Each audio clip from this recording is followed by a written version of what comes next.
उत्तर प्रदेश का एक बेहद ऐतिहासिक शहर प्रयागराज आस्था, संस्कृति और राजनीति का एक ऐसा संगम जो शायद ही कहीं और देखने को मिले। लेकिन कई दशकों तक इस शहर की हवाओं में बस एक ही नाम गूंजता रहा। एक ऐसा नाम जिसने खौफ और सत्ता की एक बिल्कुल ही अलग कहानी लिखी, अतीक अहमद। मतलब एक ऐसा इंसान जिसने तांगे वाले के बेटे से लेकर सत्ता के गलियारों तक का सफर तय किया। लेकिन ये सफर कोई आम सफर नहीं था। इसके साथ जुड़े थे अनगिनत विवाद।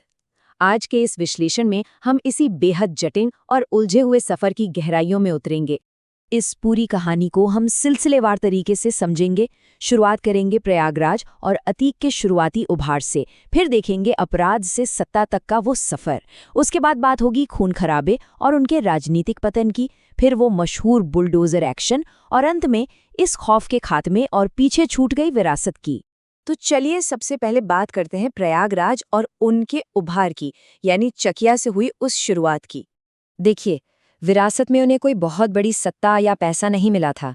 1962 में एक बहुत ही आम परिवार में जन्म हुआ। पिता एक तांगा चलाते थे, तो मतलब अपना पूरा वजूद उन्हें खुद ही बनाना था। और इसकी शुरुआत हुई इलाहाबाद के चकिया मोहल्ले की उन तंग गलियों से। लोहे के कबाड़ यानी स्क्रैप मेटल के सौदों से शुरू हुआ ये सिलसिला जल्द ही बाहुबल और डर के कारोबार में बदल गया। अब यहाँ एक शब्द आता है जिसे समझना बहुत जरूरी है, गुंडा टैक्स। सुनने में शायद फिल्मी लगे, लेकिन ये कोई आम टैक्स नहीं था। ये थी डर, धमकियों और बाहुबल के दम पर वसूली जाने वाली रंगदारी। और सोचने वाली बात यह है कि यही अवैध वसूली उनके उस शुरुआती आपराधिक साम्राज्य का सबसे बड़ा फाइनेंशियल इंजन बन गई। इसी पैसे ने आगे चलकर उस ताकत को कई गुना बढ़ा दिया। और इस उभार की जो रफ्तार थी ना, वो सच में हैरान करने वाली थी। जरा इस घटनाक्रम को देखिए। 1962 में जन्म हुआ, 70 के दशक में गुंडा टैक्स की शुरुआत हो गई और 1979 आते आते यानी मात्र 17 साल की उम्र में हत्या का पहला आरोप लग गया।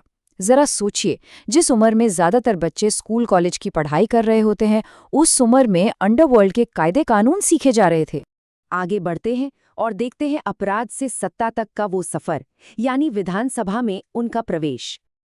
अब यहाँ आकर कहानी में एक बहुत बड़ा और अजीब सा विरोधाभास दिखता है। एक तरफ है कानून बनाने वाला, जो 1979 में निर्दलीय विधायक बना, लगातार 5 बार चुनाव जीता और 2004 में सांसद तक बन गया। और ठीक उसी वक्त दूसरी तरफ है कानून तोड़ने वाला, जिस पर जमीन कब्जाने, अपहरण और रंगदारी के बेहद संगीन आरोप लग रहे थे। सच तो ये है कि लगभग 2 दशकों तक इलाहाबाद में अतीक ब्रांड का सीधा सा मतलब बस यही था कि वही कानून है। उनके काम करने का तरीका बिल्कुल इसी फलसफे पर टिका था। एक अपराधी और कानूनी छूट के बीच की सबसे छोटी दूरी विधानसभा की एक सीट होती है। राजनीति में उनका आना कोई इत्तेफाक नहीं था। ये अपने उस संगठित सिंडिकेट को बचाने के लिए बनाई गई एक सोची समझी ढाल थी। कुछ के लिए वो बाहुबली नेता थे, लेकिन एक बड़ा सवाल हमेशा बना रहा कि इतने गंभीर आरोपों के बावजूद कोई सत्ता के इतने करीब कैसे बना रह सकता है। लेकिन कोई भी ढाल हमेशा नहीं टिकती, और यही हमें ले जाता है तीसरे हिस्से की तरफ, खून खराबा और उनका राजनीतिक पतन।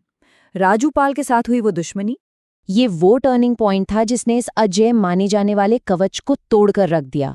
हुआ ये कि 2005 में राजू पाल नाम के एक युवा नेता ने अतीक के भाई अशरफ को चुनाव में हरा दिया। इस राजनीतिक हार को वो साम्राज्य बिल्कुल बर्दाश्त नहीं कर पाया। नतीजा, कुछ ही दिनों बाद राजू पाल को बीच सड़क पर दौड़ाकर दिन दहाड़े गोलियों से भून दिया गया। इस एक घटना ने उस जनता के नेता वाले मुखौटे को हमेशा के लिए चकनाचूर कर दिया। अब जरा इस नंबर 18 पर गौर कीजिए। ये सिर्फ एक नंबर नहीं है, ये उन 18 सालों की गिनती है जितने सालों तक उमेश पाल इस खौफनाक सिस्टम के सामने सीना ताने खड़े रहे। उमेश पाल उसी राजूपाल हत्याकांड के मुख्य गवाह थे, और दरअसल वही वो इकलौती कड़ी थी जो इस पूरे साम्राज्य की आंखों में लगातार खटक रहे थे। और यहीं से शुरू होता है कहानी का चौथा और सबसे अहम पड़ाव, बुलडोजर एक्शन, और वो अंतिम दिन जब राज्य सरकार ने सख्ती दिखाना शुरू किया। 2023 में ये पूरा मामला बहुत ही नाटकीय मोड़ लेता है। इसे बस 3 कदमों में समझिए। पहला, 24 फरवरी 2023 को उमेश पाल की सरेआम हत्या। इस दुस्साहस को राज्य की सत्ता और कानून व्यवस्था पर सीधा हमला माना गया। दूसरा कदम, सरकार का बुलडोजर जस्टिस शुरू होता है और एक-एक करके अवैध संपत्तियां मिट्टी में मिला दी जाती हैं। और तीसरा कदम, 13 अप्रैल को एसटीएफ के साथ एनकाउंटर में बेटे असद की मौत। जो इंसान खुद को अछूत समझता था, उसे पहली बार पुलिस वैन में बेतहाशा रोते देखा गया। हालात कितनी तेजी से बदले, इस बात का अंदाजा आप इस तुलना से लगा सकते हैं। 2023 से पहले रुतबा एकदम अनटचेबल, यानी जिसे कोई छू नहीं सकता था, और करोड़ों का साम्राज्य लगातार फैल रहा था। और फिर फरवरी 2023 के बाद सब कुछ सीधे निशाने पर। संपत्तियां जमींदोज हो गए और पूरा का पूरा सिंडिकेट ढह गया। ये दिखाता है कि दशकों तक बटोरी गई सत्ता भी कितनी जल्दी ताश के पत्तों की तरह बिखर सकती है। और फिर आया 15 अप्रैल 2023 का वो दिन, जिसने पूरे देश को सन्न कर दिया। अतीक और उनके भाई अशरफ को मेडिकल चेकअप के लिए ले जाया जा रहा था। दोनों के हाथों में हथकड़ियां थीं। तभी पत्रकारों के भेष में आए हमलावरों ने लाइव टेलीविजन पर सैकड़ों कैमरों के सामने उन्हें गोलियों से छलनी कर दिया। ये सच में एक बहुत बड़ी विडंबना है ना, कि जो इंसान पूरी उम्र बंदूक और खौफ के साये में जिया, उसकी मौत भी नेशनल टीवी पर उसी बंदूक से हुई। और अब हम इस कहानी के आखिरी हिस्से पर पहुंचते हैं, खौफ का अंत और उनकी विरासत, वो गुंडा राज का युग। जब 40 साल पुराना ये सिंडिकेट हमेशा के लिए खत्म हुआ, तो अपने पीछे आखिर क्या छोड़ गया? 100 से भी ज्यादा आपराधिक मामले, मिट्टी में मिला हुआ करोड़ों का साम्राज्य और अनगिनत ऐसे लोग जिन्होंने इस खौफ को झेला। सच कहें तो ये एक बहुत बड़ी चेतावनी है। ये दिखाती है कि जब कानून बनाने वाले और कानून तोड़ने वाले के बीच की वो लकीर मिट जाती है, तो उसके अंजाम कितने खौफनाक होते हैं। इस पूरी कहानी का सबसे बड़ा विरोधाभास शायद यही है। अंत में जिस व्यवस्था के साथ उन्होंने पूरे 40 सालों तक खिलवाड़ किया, वही व्यवस्था उनके लिए वो जाल बन गई जो न तो अब उन्हें संभाल सकती थी और न ही उनकी जान बचा सकती थी। इस विश्लेषण को खत्म करते हुए एक बहुत ही गहरा सवाल जहन में आता है।